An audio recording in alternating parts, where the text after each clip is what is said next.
These days, Jeff Bopp prefers to stay behind the wheel. I tend to be the driver now. He was a passenger in a utility vehicle like this one the night everything changed. The driver thought he was going to whip the back end around, show off maybe a little bit or whatever, but it happened so fast. The vehicle flipped and Jeff's arm snapped, the muscle and skin torn away. The way they described it in the medical reports, it was a near-field amputation.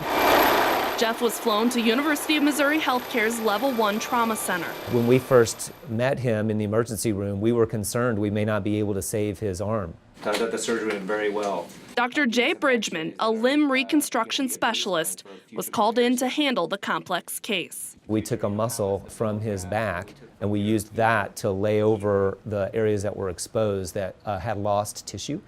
And then that required the skill of the microsurgeon to sew the blood vessels together and the nerves together. Straighten your fingers out. After more than a dozen surgeries, Jeff not only has a hand, it works. What's key for him that he will have that's better than a prosthesis is a hand that has sensation, so he can feel objects and use the hand. Today, Jeff is back to using tools in his garage. This is part of my rehabilitation, the way I see it. I'm learning to do all this over again. Thankful for his second chance and ready to ride again safely. From the University of Missouri, Megan Noe reporting.